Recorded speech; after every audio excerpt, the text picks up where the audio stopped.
अस्सलाम वालेकुम। हम लोग आज एक्सरसाइज 3.6 पढ़ेंगे। एक्सरसाइज 3.6 में जो क्वेश्चंस है वो इस टाइप के डायरेक्ट हमें इस तरह का क्वेश्चन नहीं दिया रहेगा कि बराबर 5 x माइनस वाई बराबर 0 या -1 और इसको सॉल्व कर दो। इस तरह का क्वेश्चन नहीं दिया रहेगा। हमें क्वेश्चन बटे में दिया रहेगा और कहेगा उसको सॉल्व करके बताओ। तो मान लीजिए पहले क्वेश्चन का पहला पार्ट दिया है 1/2x + 1/3y बराबर का 2 और 1/3x + 1/2y बराबर का 13/6। क्वेश्चन इस तरह दिया है, इसको हमें सॉल्व करना है। इसको सॉल्व करने के लिए हमें 1/x को कुछ मानना पड़ेगा, 1/y को कुछ मानना पड़ेगा। तो हम इसको क्या करेंगे, 1/x को मैंने मान लिया a और 1/y यहाँ लिखेंगे माना 1/x बराबर a और 1/y बराबर b। तो हम लोग क्या करेंगे, जहाँ जहाँ x है वहाँ a लिख देंगे, जहाँ जहाँ 1/y है वहाँ b लिख देंगे, जहाँ जहाँ 1/x है वहाँ a लिख देंगे। तो इस पूरे की जगह में हम क्या लिख सकते हैं, a और b। 2 क्या है, नीचे डिवाइड हो रहा है तो ये पूरा क्या बन जाएगा, a/2 प्लस 1/y को हमने क्या लिख दिया b, तो क्या हो जाएगा b/3 बराबर का 2। अब इसका एलसीएम लेके इस बटे वाले को हम लोग इधर कर सकते हैं। कैसे, इसका एलसीएम लेंगे तो क्या होगा 3a + 2b/6 बराबर का 2। एलसीएम लेना सबको आता है ना।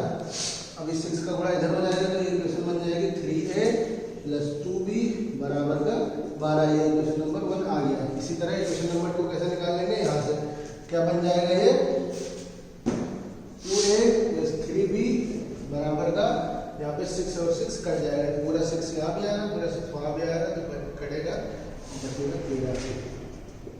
ठीक है, इसको आप लोग चाहे तो सॉल्व करके चेक कर सकते हैं। तो ये दो इक्वेशन आ जाएगी, यहाँ से a और b की वैल्यू हमारे पास आ जाएगी। इन दोनों इक्वेशन को आप लोग सॉल्व कर लेंगे किसी भी विधि से और a और b की वैल्यू आ जाएगी। जब a और b की वैल्यू आएगी, मान लीजिए a की वैल्यू आ गई 1/4। ठीक है, तो हमने क्या माना था, एक किसको माना था 1/x को, तो क्या हो जाएगा यहाँ से 1/a की जगह पे क्या लिख देंगे 1/x बराबर 1/4। तो यहाँ से क्रॉस मल्टीप्लाई करके x की वैल्यू क्या जाएगी 4। ये मैंने माना है, जो लगता है 1/4 आ रहा हो, कुछ और आएगा तो कुछ और x की वैल्यू यहाँ पे हो जाएगी। उम्मीद है कि ये तरीका आप लोगों को समझ में आ गया होगा। अब हम लोग आते हैं क्वेश्चन नंबर पहला वाला, तो आसान है, यहाँ से a और b निकल आएगा और आप लोग x और y की वैल्यू निकाल लेंगे। अब जो सेकंड पार्ट है वो अंडर रूट में दिया है, तो उसको मैंने पूरा सॉल्व किया है। आइए चलते हैं। अब आते हैं हम लोग सेकंड पार्ट में। सेकंड पार्ट में दिया है 2/√x + 3/√y = 2 और 4/√x - 9/√y = -1। ये हमें दो समीकरण दिया है। कह रहा पहले इसको रैखिक समीकरण में बदलिए, उसके बाद हमें इसको सॉल्व करना है और x और y की वैल्यू निकाल कर हल करना है।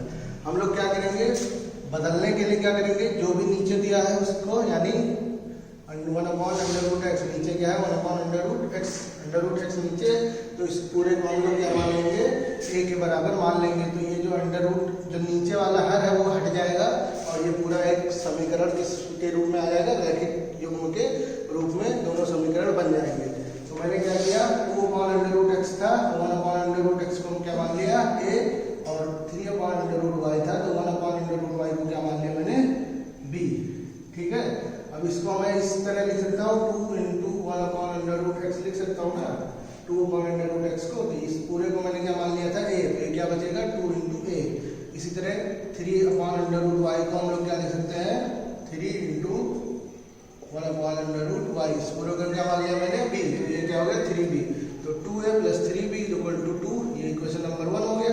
इसी तरह यहाँ पे 1/√x को क्या माना a, तो क्या हो जाएगा 4a - 9b बराबर -1। जिसको मैंने माना है a वो दोनों इक्वेशन के लिए मानना है।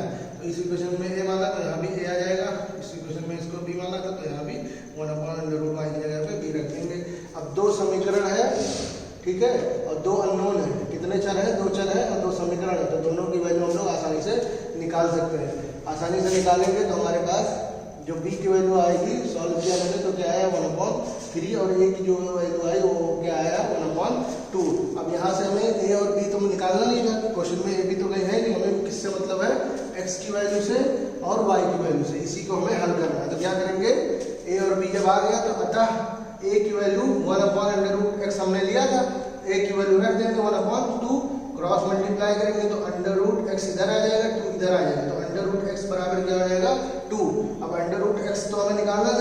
निकालना है, एक्स की वैल्यू निकालना है। तो इन दोनों में क्या करेंगे, दोनों तरफ हम लोग क्या कर देंगे, स्क्वायर कर देंगे। जब दोनों तरफ स्क्वायर कर देंगे तो अंडर रूट एक्स का स्क्वायर एक्स और 2 का स्क्वायर 4, तो एक्स की वैल्यू क्या आ जाएगी 4। इसी तरह वाई को निकालना होगा तो वाई का क्रॉस मल्टीप्लाई करेंगे, वाई का अंडर रूट वाई को स्क्वायर करेंगे तो कितना आ जाएगा, ठीक है। इसी तरह हमारा वाई की वैल्यू आ गई। तो क्वेश्चन नंबर सेकंड का सेकंड पार्ट इंशाल्लाह आप लोग कर लेंगे। इसी तरह क्वेश्चन नंबर थर्ड पार्ट है, उसमें 4/x + 3y है। तो इसमें y तो अपना ऊपर ही है, तो y को हमें कुछ मानने की जरूरत नहीं है, 1/x को क्या मान लेंगे, a मान लेंगे। तो ये थर्ड पार्ट भी सॉल्व हो जाएगा। इसी तरह फोर्थ पार्ट की तरह ही आपका सेवंथ पार्ट भी है, और इसी तरह अब सारे क्वेश्चन है। तो मैंने अब कौन सा पार्ट सॉल्व करवाऊंगा, समझाऊंगा। सेवंथ पार्ट पे आते हैं हम लोग, देखते हैं सेवंथ पार्ट क्या है। अब हम लोग आते हैं सेवंथ पार्ट पे। सेवंथ पार्ट में देख रहे हैं क्या क्वेश्चन में क्या कह रहा है, 10/x + y + 2/x - y = 4, 15/x + y - 5/x - y = -2। इसमें सबको दिख रहा होगा कि हर जगह दोनों समीकरण में x/y यहाँ भी है, यहाँ भी है, और यहाँ पे x - y है, यहाँ भी x - y है। हम लोग क्या करेंगे, 1/x/y को क्या मान लेंगे, a मान लेंगे, और 1/x - y को क्या मान लेंगे, b मान लेंगे। अगर हम इसको 10 × x 1/x + y लिख दें तो कोई दिक्कत है, इस पूरे को मैंने 1/x + y को क्या मान लिया है, 1/x + y को क्या मान लिया मैंने, a।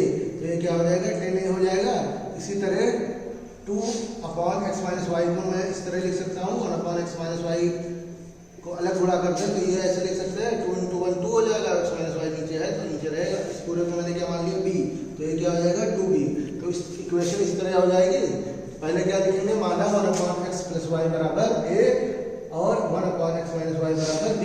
आप लोग ये b की जगह पे कुछ और भी मान सकते हैं, जो आपका मन करे, s मान लीजिए, d मान लीजिए, u मान लीजिए, b मान लीजिए, जो मन करे वो मान लीजिए। हमें क्वेश्चन को सॉल्व करने से मतलब है, ठीक है। तो यहाँ से ये दो इक्वेशन, दो अननोन, यहाँ से a और b की वैल्यू हम लोग सॉल्व कर सकते हैं। आप लोग इतना तो पढ़ ही चुके हैं कि सॉल्व कर सकते हैं किसी भी विधि से, कोई भी विधि लगा के a की वैल्यू निकालेंगे और b की वैल्यू निकालेंगे। a की वैल्यू जब निकाल रहे हैं तो 1/5 आ रहा है, b की वैल्यू निकाल रहे हैं तो 1 आ रहा है। अब ये जो 1/5 और 1 आया है, यहाँ से हमें अब डायरेक्ट x और y की वैल्यू नहीं पता चलेगी पाएगी। क्यों नहीं पता चलने पाएगी, क्योंकि यहाँ पे जो a है वो वहाँ पे भी x y दोनों है, और b में भी x y दोनों है। तो यहाँ से दो समीकरण और बनेगा, और इन दोनों समीकरण को हम लोग बना के एक दो और समीकरण बनाएंगे, उसको सॉल्व करेंगे, तब जाके हमें x और y की वैल्यू पता चलेगी। यानी इसमें हमें कितनी बार हल करना पड़ेगा क्वेश्चन को, 2 बार। इसी तरह क्वेश्चन नंबर सेकंड का फोर्थ पार्ट को भी 2 बार हल करना पड़ेगा। और जहाँ जहाँ क्वेश्चन में इस तरह दिया रहेगा कि a और b में x y दोनों आ जाएगा, तो उस क्वेश्चन को हमें 2 बार सॉल्व करना पड़ेगा। आप लोग अब जितने भी पार्ट है इंशाल्लाह सॉल्व कर सकते हैं, और मैं इसको आगे बताता हूँ। अब इसको हमें सॉल्व करना है, तो a बराबर हमारा 1/5 आया, तो 1/x + y की वैल्यू क्या आ गई, 1/5। क्रॉस मल्टीप्लाई जब करेंगे तो क्या हो जाएगा, 5 इधर चला जाएगा, 5 × 1 5, और x + y को 1 से गुणा करेंगे तो x + y ही रहेगा। तो x + y बराबर 5 आ गया गुणा करने पे। ये इसको हमने समीकरण 3 मान लिया। यहाँ से इसको गुणा किया तो क्या आया, ये x - y को जब गुणा किया 1 में तो कितना आएगा, x - y, और 1 का गुणा यहाँ पे कुछ नहीं है तो क्या हो जाएगा, नीचे 1 का गुणा 1 में करेंगे तो क्या आ जाएगा 1।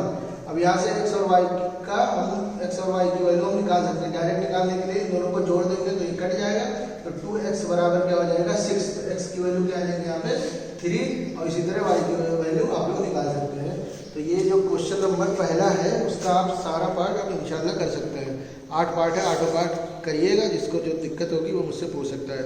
इसका जो सेकंड पार्ट है वो मैं अगले वीडियो में बताऊँगा। अस्सलाम वालेकुम।